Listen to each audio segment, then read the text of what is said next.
Concealed by the dark of night, some mysteries go unseen by human eyes. In these very shadows, though, technology's gaze doesn't falter.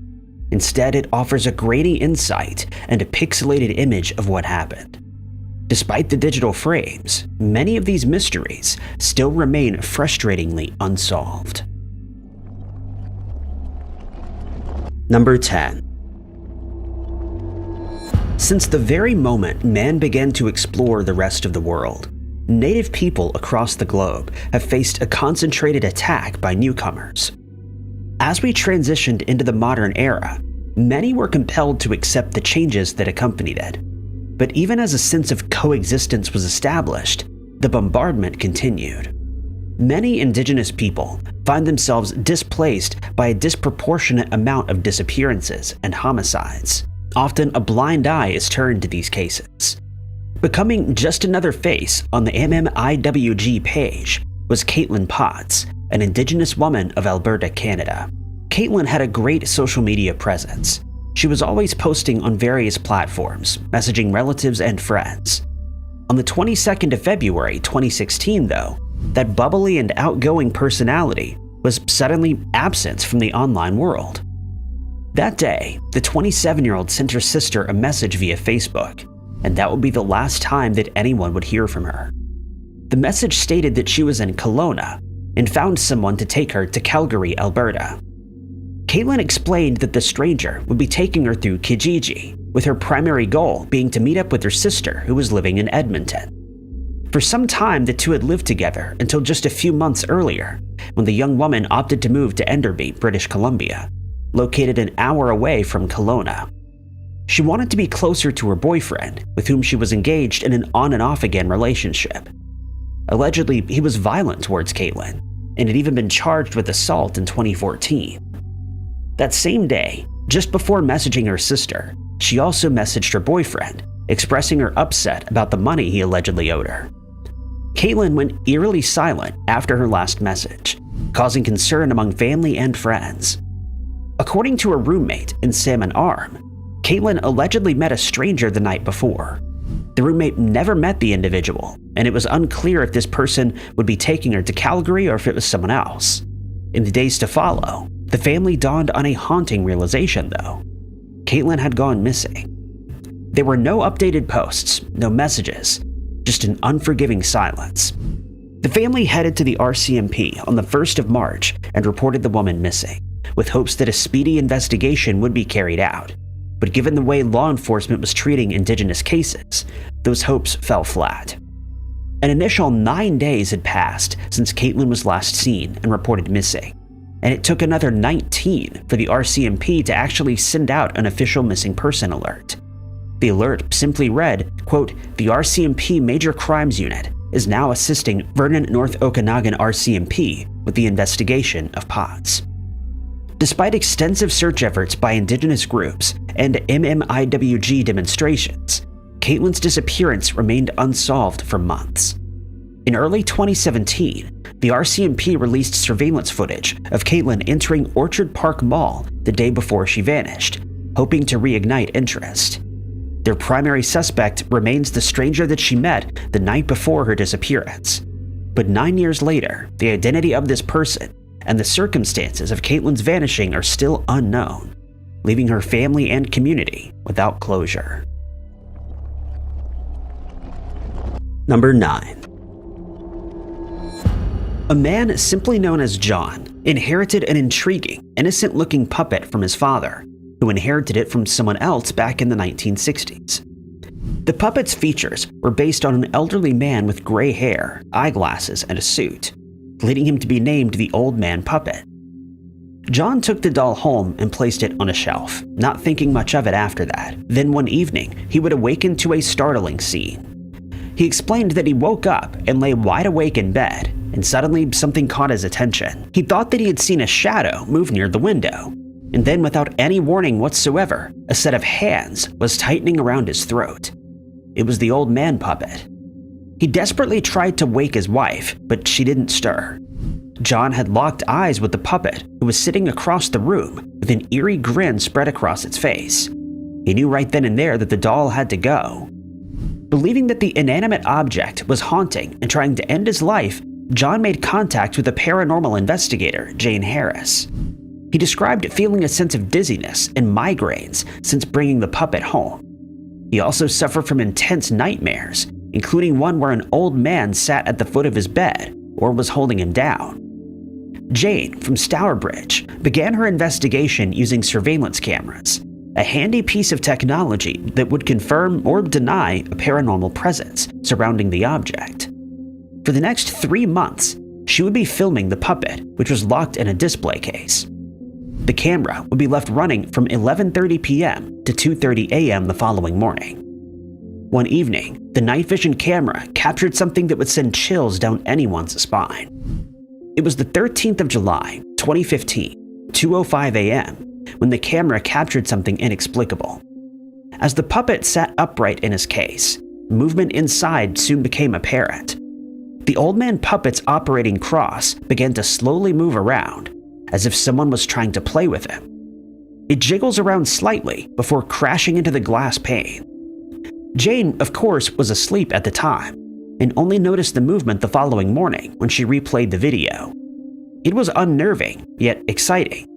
All she had ever captured before was mist and floating orbs in previous investigations. This was something else. Following the discovery, John allowed the paranormal investigator to have the puppet, especially since it had tried to strangle him. Jane took the old man puppet to her basement, sealing its display case and blessing it with holy water, where it remains to this day. Number 8. Timontez Hurt was born and raised in St. Louis, Missouri. When he reached his teenage years, he moved to Nashville, Tennessee, where he would go to high school. He made regular trips back to St. Louis to visit his family. In 2023, he graduated from high school and headed back to his hometown, where he would attend college at the Missouri Western University. A year later, though, he decided to take the semester off, hoping to save some money. At this point, he was living in Grain Valley, Missouri, and was working at Price Chopper. Unfortunately, the 19-year-old would never get the opportunity to resume his studies, and instead, he became the center of a baffling mystery. It all began on the 1st of February, 2024. Unexpectedly, at around 3 a.m., Timontez's grandmother received a video call from him. She claims that he didn't quite sound like himself. He was acting paranoid and even asked her to pray for him.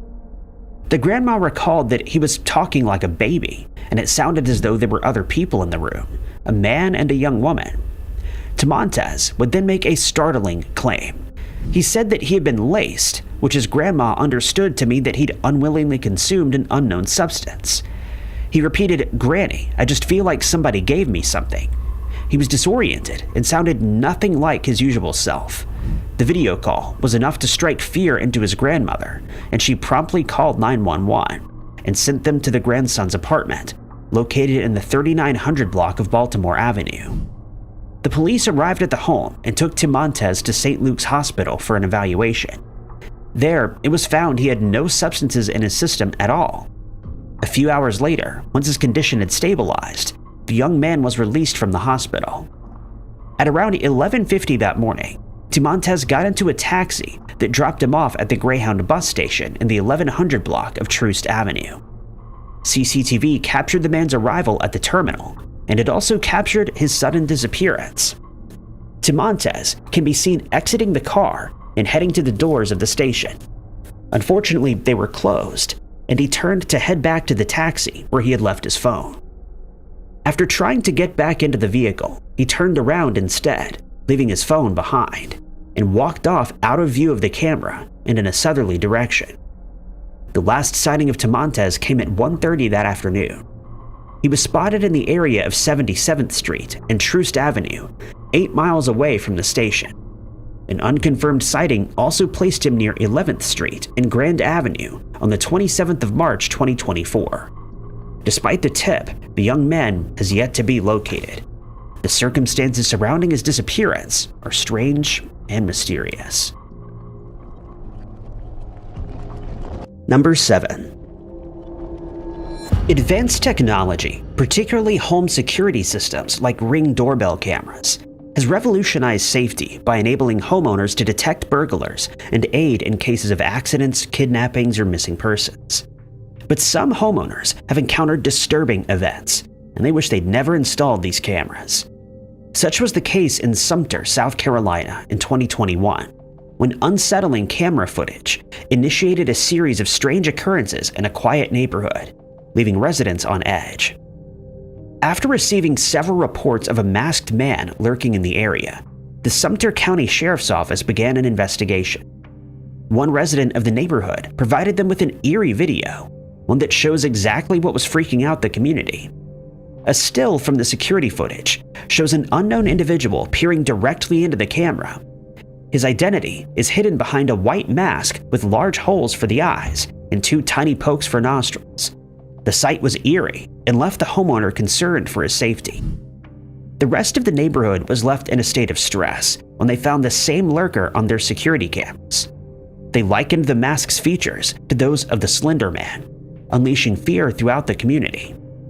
The creepy individual scared several people before disappearing into the dark of the night. Though the lurker was not doing anything illegal, the police still wanted to know who he was and posted the surveillance video stills on Facebook, asking for more information and a possible identification.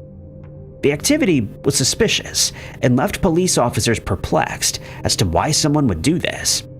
Perhaps it was a prankster who was going to great lengths to unnecessarily torment the neighborhood. Or it could have possibly been a burglar looking for the easiest house to rob. More sinister, it may have even been a stranger looking for someone specific. Regardless of this individual's intentions, some advise that this unnerving act is not the wisest choice. Should the masked man of South Carolina come across the wrong person, possibly armed, his creeping around may end in tragedy. Despite the investigations into the ordeal, the police were unable to determine who the individual behind the mask was. Number 6. Someone may have taken her. The parents of Noemi Bolivar cried when they realized that their 21-year-old daughter had mysteriously vanished. Noemi was born to Maricel and Jose and into the Church of Jesus Christ of the Latter-day Saints in the Hollywood Hills. The young woman was born with ADHD and high-functioning autism, neither of which stopped her from pursuing her dreams. Her dream was to work for the National Park Service, and in 2020, she graduated from Brigham Young University in Rexburg, Idaho. Her studies granted her a degree in plant and wildlife ecology. The spiritual and nature-loving woman had her affairs in order, and she made plans to achieve her goals. Unfortunately, Noemi would never get to see those dreams manifest though, because in 2021, she inexplicably vanished from Hollywood, Florida, where she lived with her parents. The mystery unfolded on the 11th of February at around 4 p.m. when she left her parents' home for a walk in a nature preserve, only to disappear into oblivion. After departing her parents' home, surveillance cameras from Broward County Transit spotted Noemi entering a bus in the 7000 block of Sheridan Street. Moments later, the bus stopped off in the 800 block of Sheridan Street. Noemi got off there, along the Intracoastal Waterway. Around 6 p.m. that afternoon, she took a picture of herself at the observation tower inside the Ann Cobb Nature Center and sent it to a college friend via Snapchat. 15 minutes later, though, Noemi went eerily silent. By 7 o'clock that night, the Bolivars became frantic when their daughter didn't return home and wasn't answering her phone. She was due to attend the Zoom Bible study that night too, but failed to show up. The family headed to the Hollywood Police Department and filed a missing person report. An investigation was immediately carried out, and Noemi's phone was tracked. Police discovered that the device had pinged at a cell tower located near the 2300 block of South Ocean Drive, close to the beach and 3 miles away from the nature center. The ping came somewhere between 10 and 11 that evening. Instead of carrying out an extensive search of the area immediately, though, the authorities waited a harrowing 6 days, only prompting an actual search on the 17th of February. They scoured the southern area of the Ann Cobb Nature Center, hoping to uncover any traces of Noemi, but no clues turned up. Panic really began to set in when, in the weeks to follow, there was no phone, bank, or social media activity. The young woman had no money with her when she left, nor did she have a credit card or identification. All of her belongings had been left at home. The Bolivars decided to hire a private investigator when they realized that the police investigation was going nowhere. In March of that year, the detectives discovered that during her disappearance, Noemi's phone had been turned on and initiated a text conversation with 3 of her friends, but no texts were sent, and the phone was then turned back off. From there, the clues run cold once more, offering no information that may lead to the whereabouts of the missing woman. The circumstances surrounding her disappearance are undoubtedly sinister and unnerving. Number 5. Are there aliens in Compton? This is the question that has left many on edge earlier this year, when Jessica Ortiz released a baffling and creepy video. She posted an 11-second long video to her Instagram account, which was taken from a Ring camera on her porch. On the morning of the 5th of June, Jessica saw a notification that came in at around 1 a.m. It was from the Ring app, revealing that movement had been detected outside of her house. When she opened the notification, she was met with a distressing image. At the very start of the footage, a strange-looking figure can be seen walking out of view. Jessica was in disbelief at what she was seeing and asked her son to review the footage too. He also noticed something out of place. Just off to the right, walking right past the porch, an alien-like being with a xenomorph head and translucent body. When her son pointed out the same thing that she had seen, Jessica felt a sense of relief. She wasn't crazy. There really was something sinister lurking there, something not of this world. When her son prompted her to call the police, she declined, believing that they would think she was insane. Instead, she posted it on social media to see what everyone else thought about the situation. Users were left unnerved by what they were seeing and called for clarity on the situation. But Jessica didn't have the answers they were looking for, and neither did any experts. The homeowner has another 2 cameras positioned around her home, but neither of them recorded the extraterrestrial being. Accompanying the eerie figure were also strange noises in the background, which also seemingly had no explanation and no obvious source, but they were coming from somewhere outside. The next day, Jessica's aunt, who lives next door, claimed that she had heard bangs around 1 a.m. on the morning that the video was recorded. She thought it came from the roof and even looked up at her ceiling when she heard it. She also heard a scratching sound, another bang, and then one last one before everything went silent. Understandably, the online community, Jessica, and her son were left disturbed by the event, believing that the figure was an extraterrestrial. Number 4. When it comes to the black sands of Piha Beach, a jewel in Auckland's landscape, many subscribe to the theories that sinister things lurk there. Whether it's serial killers, an unknown predator, or evil forces at play, there has to be an explanation for those who have enigmatically disappeared in or around it. It seems, though, that an explanation for these bizarre mysteries will be hard to come by as more people go missing. In September of 2019, Aloy, a French exchange student, moved to New Zealand to study English. He was living with a host family in Birkenhead, located on the North Shore. Several months would pass, during which the young student would settle in and focus on his studies. As far as most were concerned, life was going well for him. But this would all change come March of 2020, when the expanding void surrounded Piha Beach and became hungry for more victims. Aloy left his host family's home on the 6th of March, but failed to return home for dinner. While they were concerned by his absence, Aloy was an adult and may have simply been exploring. Unfortunately, this would not be the case. A few hours turned into a few days with no sign of the student returning home. Fears began to mount, and the police were notified of this uncharacteristic absence. Auckland authorities immediately began to investigate, but without knowing which direction he went off in, tracing his steps would prove incredibly difficult. Investigators turned to the young man's phone and began tracking it, hoping to determine where he might have gone. The first thing they found was that he had searched on Google Maps for directions to Piha. The search was made at 5 a.m. on the 7th of March. Piha was known for its famed black sand, and Aloy was heading there to collect some of it to take back home as a souvenir. Now that they had a general location to start their search, the police turned to security cameras, hoping that a grocery store, a bus, or a train station would have captured footage of him in the area. This inquiry proved most useful, as Aloy was captured on CCTV at Britomart train station at 6:30 that morning.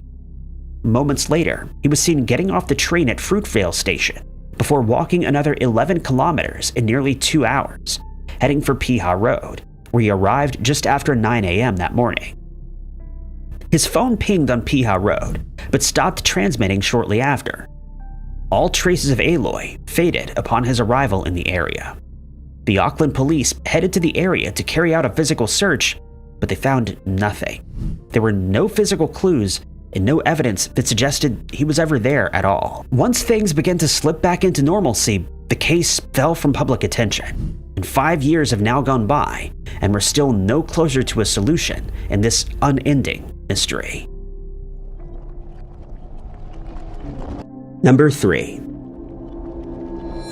It was the 6th of November, 2021, when the Brent Cross Shopping Centre in London opened for business for the day at 10 a.m. that morning.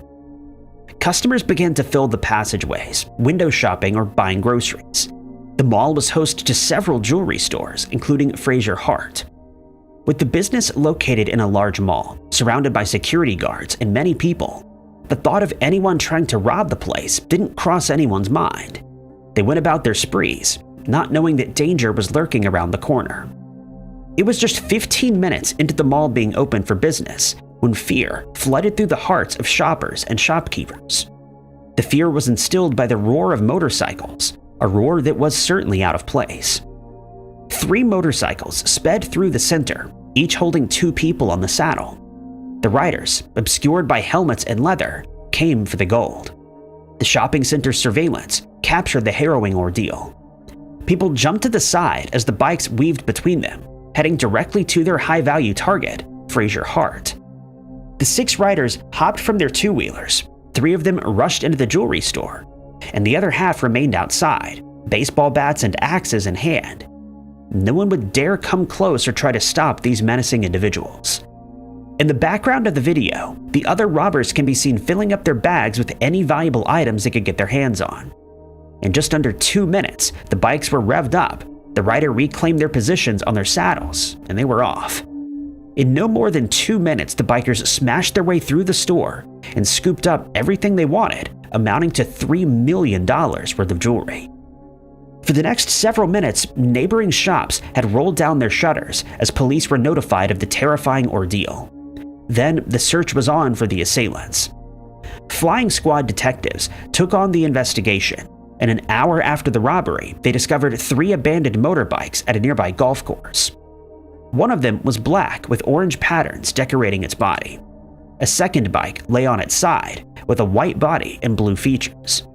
They were both obvious and unmistakable, which is likely what led the assailants to abandon them, knowing that the police were on the hunt. Despite having CCTV footage of the event and the motorbikes, though, the investigators were unable to track down the owners of any of the bikes. They disappeared into the day just as swiftly as they had appeared in the mall, blending in with the rest of the residents, evading discovery and arrest. Number 2. Claire Holliday visited the Isle of Mull in January of this year. Her 36th birthday was coming up that month, an event that her family was really looking forward to. Unfortunately, though, they would never get the opportunity to celebrate it with her, because 16 days prior, on the 7th of January, she had mysteriously vanished. Claire was lingering in the Fyanfort area of the island, and was said to be making use of a Ford Transit camper van during her trip. The camper van had the registration WN52AZP, which she was presumably living in. When Claire stopped responding to her family's calls and messages, they became increasingly concerned and notified the police. They described her camper van and said that the 35-year-old spoke with an English accent. They also sent through some recent images of her, hoping that someone had seen her around the area. The local police prompted extensive searches. During the urgent hunt for Claire, investigators came across some surveillance footage from the Fyanfort area. This would be the last sighting of her before she mysteriously vanished, never to be seen again. Fyanfort is the final village at the end of the Cranior Road, the area in which visitors can catch the ferry to Iona. Claire may have even boarded it and become lost on the neighboring island. There are several shops in the area, a restaurant, a cafe, gift stores, and a hardware shop, but no one recalls seeing the English-speaking woman in any of these places. In the stills from the CCTV footage, the woman can be seen wearing a blue jacket, white pants, a scarf, and a beanie. Extensive inquiries into the disappearance have been made, and images of Claire have been released to the public, along with as much information as possible. But still, no one seems to have seen anything out of the ordinary. Police maintain that even the smallest piece of information could prove to be a vital clue in figuring out what happened to her. Law enforcement has since enlisted the aid of special resources, including sniffer dogs, the Marine Unit, and air support. They've also partnered up with local officers and agencies, hoping to unravel this strange mystery. People don't usually just disappear on the Isle of Mull, making Claire Holliday's case particularly mysterious and unnerving. The search for answers continues as the months draw on. Her family and friends are holding out hope that a revelation will soon be made. As the year draws nearer to its end, though, that hope slowly dwindles.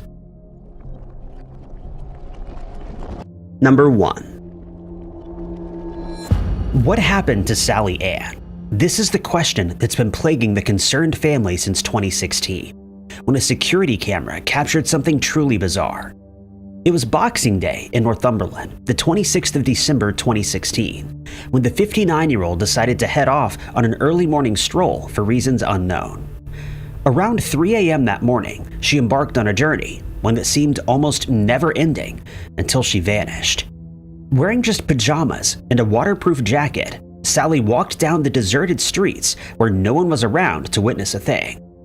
A few hours later, she appeared on the security camera, walking with haste and purpose. She was now 11 miles away from home and walking along Newcastle's quayside. The video was time-stamped at 7:15 a.m. Her pink pajamas stood out against the darkness. As though she was on a mission with no obvious destination in sight, Sally walked out of view at the back of the Copthorne Hotel, disappearing near the swing bridge, subsequently vanishing into the shadows. No one knows where she went after that. She could have headed toward the city center, to the Hilton Hotel. Sally could have headed to Tyne Bridge, or even followed the Quayside River. The possibilities were infinite. Hours later, when neither of her 3 children heard from her, fears began to mount, and the family headed to the local police station to report her missing.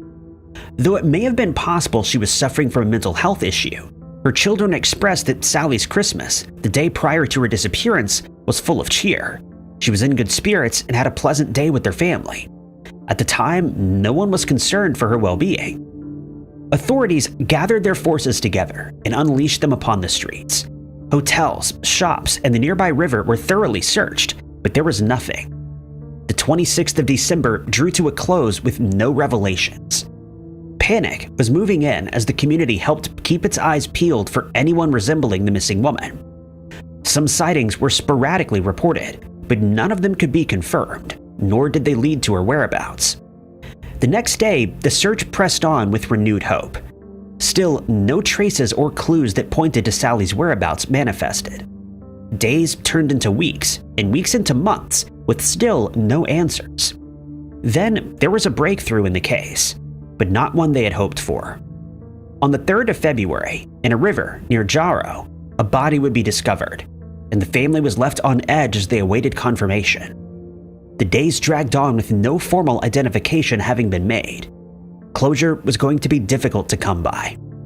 As Sally's children grappled with the likelihood of the body belonging to her, they were also faced with several unforgiving questions. They wondered what may have prompted her to leave that morning. She and her husband were inseparable. Was she suffering from some sort of health episode? Some even guessed that she was experiencing a sudden onset of dementia. The surveillance footage, though, revealed one obvious clue. Sally was not herself. She was walking quickly, as though she was angered, but the source of that anger remains unknown. The quest for answers regarding the Sally Ann case remains ongoing, with no revelations becoming apparent. The family has been left shattered and confused by the inexplicable ordeal, as have investigators and police officers involved in this bizarre case. Thank you guys so much for